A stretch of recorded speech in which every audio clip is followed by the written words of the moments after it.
o'clock. We're going to call the meeting to order. We'll start with the pledge.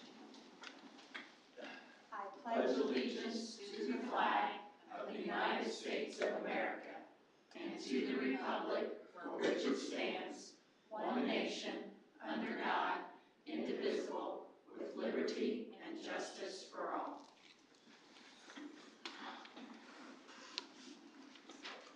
I want to thank everyone for joining us this evening. Remind everyone that we are live streaming tonight's board meeting, so would also like to thank those who are joining us via the web. Moving down the agenda, we'll start with consent agenda items. Do I have a motion to accept those consent agenda items? I have a motion from Earl. Do I have a second? Second from Pat. Any discussion? All those in favor? 7-0. Next, we'll go down to community non-agenda items. I'll ask if anyone is present who would like to speak with any item that is on the agenda or any other topic. Hearing none, we'll move down to old business under relations, the Jennings County Sheriff SRO agreement. Nikki? Asking for approval for the Sheriff's Department SRO agreement. So I'll entertain a motion to accept that SRO agreement. So moved. Motion by Mary Lynn. Do I have a second? Second. Second by Cheryl. Any discussion? All those in favor? 7-0. Next, under new business, under programs, we have an inform item. Carrie? I actually have a quick presentation on our day assessment data for this year. It will be pretty high overview because not all the detailed data is out, but it was released, I think, July 12th by the state, so I wanted to share, and then I'll come back with more detailed data as we receive it.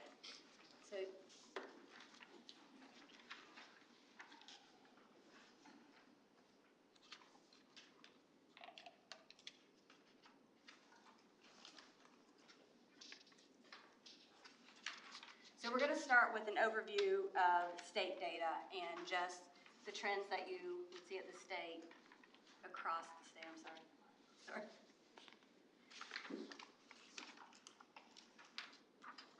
Okay, first thing is across the state, proficiency levels for English language art, we saw about a 40.7%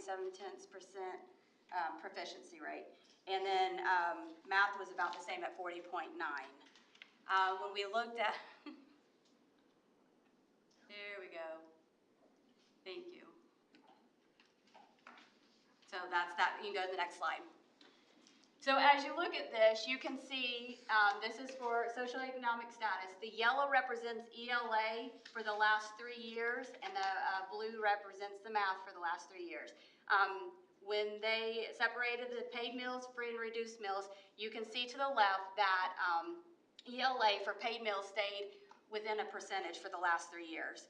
And you see the same trend with free and reduced meal for ELA, except you can also see the gap from 54% down to the 27%. Math was a little bit different. We saw more of an increase in math across the state. Over the last 3 years, 3% increase in paid meals and a 5% increase in free and reduced lunches. But you also, once again, see the gap between the paid and the free and reduced. In comparison with special ed, gen ed, same thing in English. You see 1% difference. We dropped from 1%, but we went back to what we were 2 years ago across the state. And then special ed stayed stagnant the whole 3 years in English language arts. Once again, we saw an increase in math, 5% for general ed, and then a 3% increase in special education. So just a summary of all that, the highest increases were in grades 4, 1.3% increase for math in grade 6. For ELA, you could see that there are increases were in grade 6 and 7. When we look at this, and we're going to see this with us, there's still lots of support needed for ELA in middle school as well as our English language learners. our data. This graph represents the last 2 years for us. The gray was last year, and then the blue is this year for each grade level. You can see that we've dropped in a few, and we've increased in 4th grade and 5th grade, and then we stayed consistent across 6th grade, and this was in ELA. You're okay. This just represents where we are in comparison to the state. We're to the left. You can see we still have a lot of work to do, and our biggest gaps are middle school right now. And then the same data you're going to see in math. Gray is 20 last year, and then the blue is this year. And then this will compare our district to state average. We stayed the same with 4th grade. We're at state average in 4th grade. Not far from 6th grade, but we do still have pretty decent gaps in 3rd, 7th, and 8th. This just general of all of our schools. You can see we have bright spots in some. These are points that we did as we meet together with our school improvement teams and as our principals. We are working together to see what's working at the different schools in the different subject areas. We won't have, this won't be released until August, so I'll bring this information back to you when we have more detailed information. I learned biology. The state percent proficient was at 29%, and we were at 14%. Last year it was 30 and 17, so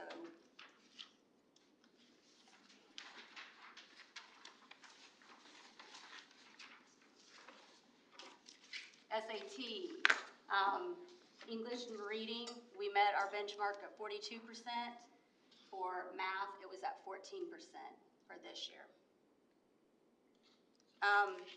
The IDOE contract with the National Center for Assessment to conduct analysis over the last 3 years after COVID. So this is just a reminder of 2 years ago, when they first looked at it, that first year after COVID, they looked at the impact of COVID. So back then, they saw that math was a greater, was consistently more significant than across all grade levels, like a 10% drop. After that, ELA was moderate and significant across grade levels. And at that time, they said it would take a year to get back to normal rates. If you look at the bottom, this is what comes up. It'll likely take 3 to 5 years for us to recover. And that was information given in 2021. In 2022, they started a recovery study. We started to stabilize in Indiana, and we were generally returning to normal rates of learning that we had before, but we weren't recovering or accelerating necessarily. So normal rates is the rate that they were learning each year pre-pandemic. The higher rates of recovery are seen in math more than language arts, and we saw that in all the subgroups.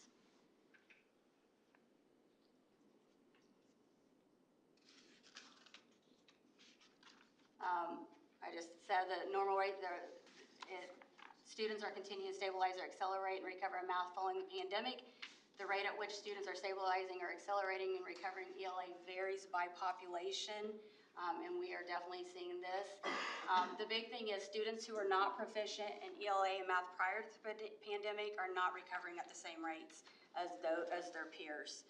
Students who are proficient in ELA and math prior to the pandemic are continuing to stabilize and accelerating their learning. We are still seeing that. It's the next one. Go ahead. So next steps. We've shared some strategic plan data with you. We worked extremely hard this year, pre any testing, to collect data, not just iLearn data, not just testing data, to set our strategic plans. And we've reviewed that data and need identification. School improvement teams have worked all throughout the summer from each individual schools, and they've put action steps in and based this on their strategic plan data as well as individual needs data. We are continuing to develop and mentoring new staff. We have a program where we meet with them monthly.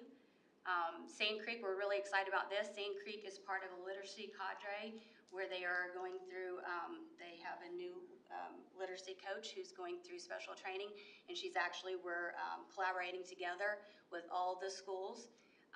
We are working on professional development and science of reading instruction, primary focus, increased and focused support on student subgroups. We've noticed that through all of our strategic plan data that we needed, and also through the iLearn data.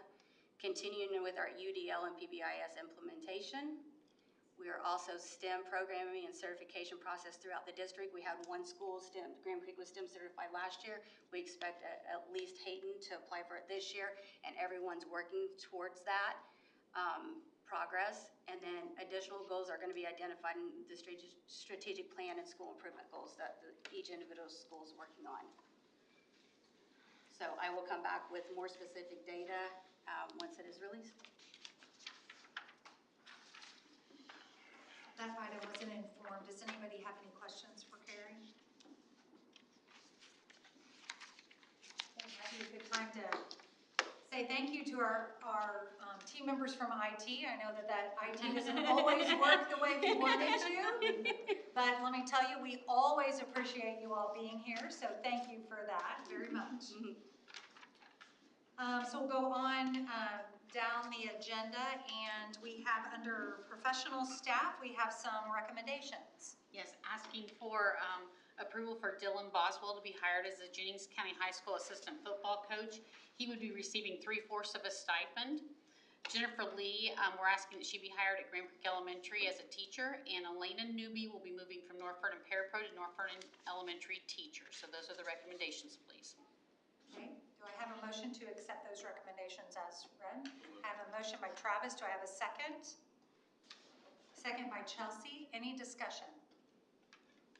All those in favor? 7-0. Next, we have one additional recommendation. Nikki? Yes, recommending for approval, Josh Land, assistant principal at the middle school, 3 unpaid suspension days. Okay, do I have a motion to accept that recommendation? So moved. I have a motion by Mary Lynn. Do I have a second? Second. Second by Cheryl. Any discussion? All those in favor? I have 6 in favor. All those opposed? I have one opposed.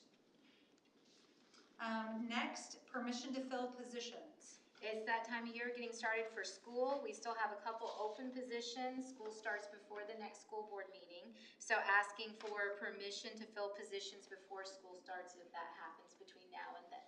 Okay, so do I have a motion to give permission to fill open positions before the start of school in our next board meeting? Yes, so moved. I have a motion by Pat. Do I have a second? Second. Second by Cheryl. Any discussion? All those in favor? 7-0.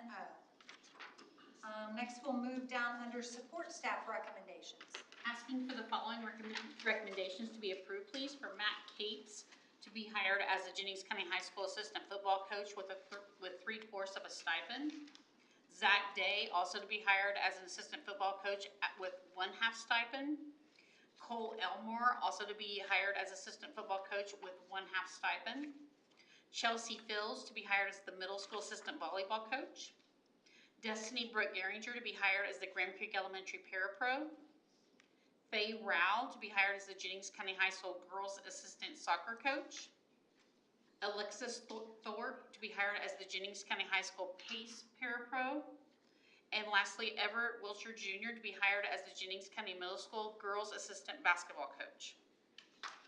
Okay, do I have a motion to accept those recommendations as read? Motion by Earl. Do I have a second? Second by Travis. Any discussion? All those in favor? 7-0.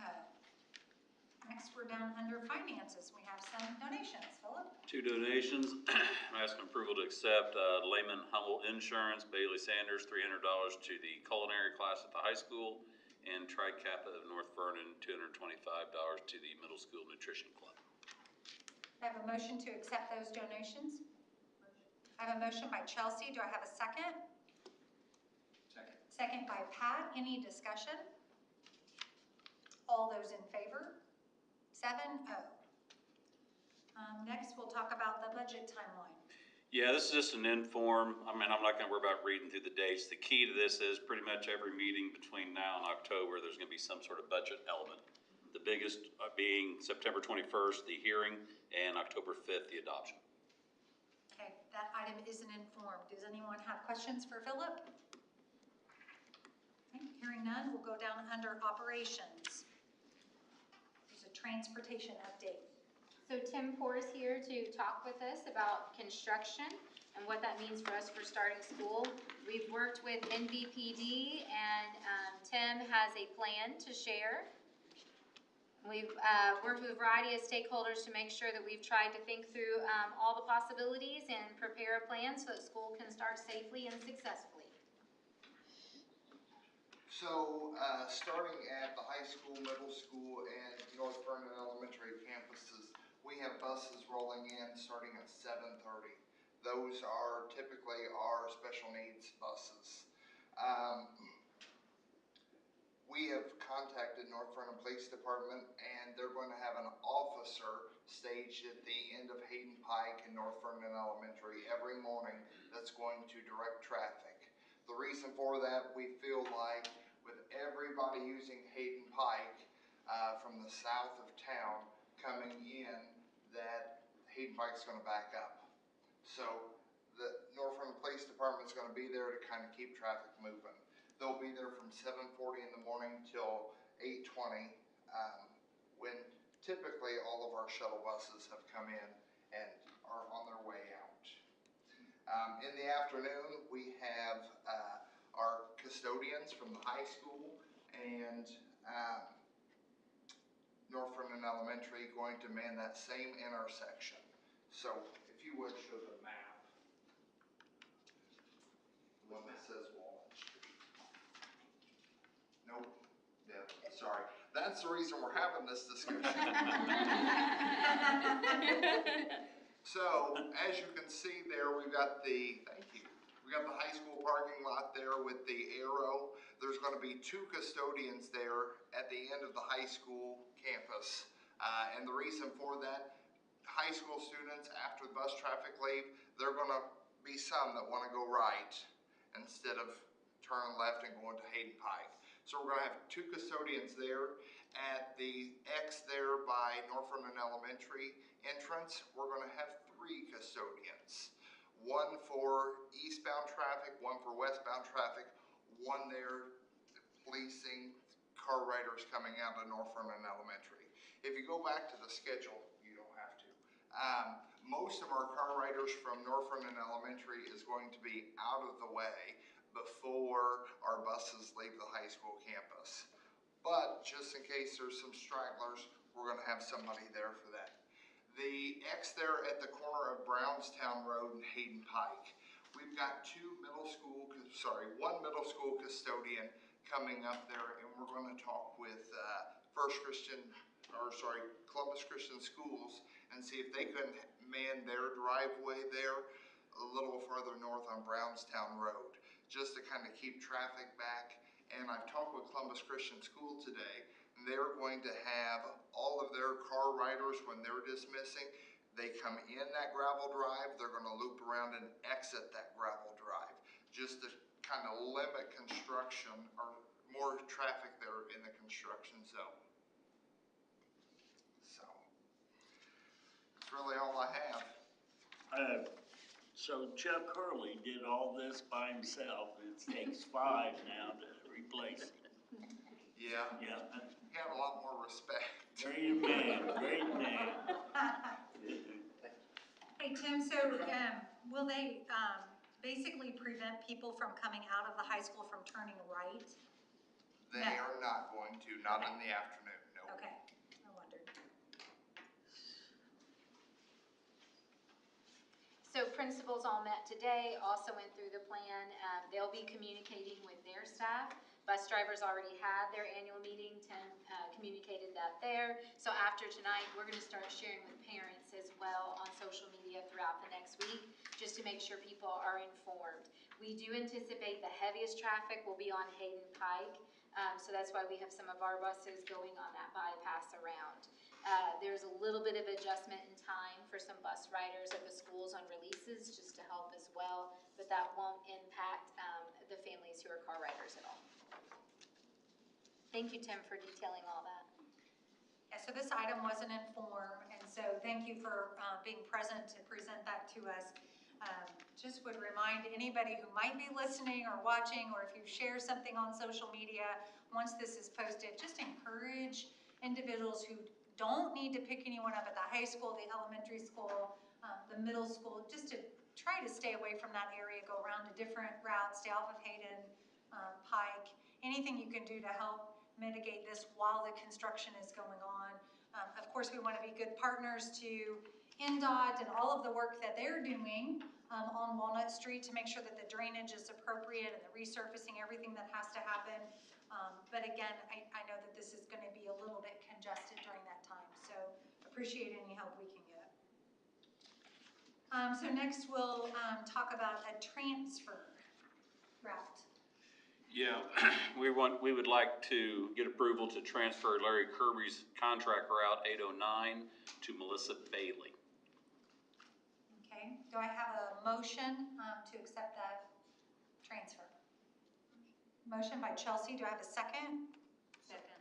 Second by Travis, any discussion? All those in favor?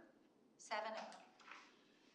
And the second one is approval to continue the additional sped route for the 23-24 school year. And this is the one we brought up last year as a, we didn't do it any more than just last semester to try to address the increase. Well, that increase has increased more, so it's not gone the other direction, it's actually gone even more, so.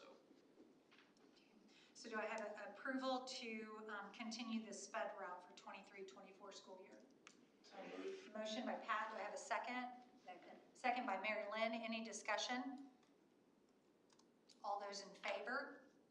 7-0. Next, under relations, we have a couple of items. We do. We have 2 annual MOUs. The first is for the Vincennes Project Excel. This is our dual credit program, so asking for approval for that. Okay, do I have a motion to accept that MOU with Vincennes University? Motion by Chelsea, do I have a second? Second. Second by Cheryl, any discussion? All those in favor? 7-0. And then The second one is we have an annual agreement with Southeastern Career Center each year that if they had an emergency need to use our buses that are parked there for transportation, that they could. So asking for approval for that. Okay, do I have a motion to accept the second MOU for Southeastern Career Center? I have a motion by Travis, do I have a second? Second by Chelsea, any discussion? All those in favor? 7-0. Which brings us down to other, and I do believe we have something under We other. do. We have an other, and I'll let Todd share permission to post. Asking for permission to post an additional teacher position at Sand Creek Elementary for students with intellectual disabilities. And I will mention this is a position we've had posted and we're unable to fill, and we would just like to put that posting back up. Okay. Do I have a motion to accept or provide permission to post? I have a motion by Earl, do I have a second? Second. Second by Pat, any discussion? All those in favor? 7-0. Which brings us to the end of the board meeting. It does, and we don't have any others. Great. Do I have a motion to adjourn? I have a motion by Chelsea, do I have a second? Second by Travis, all those in favor? 7-0, meeting adjourned.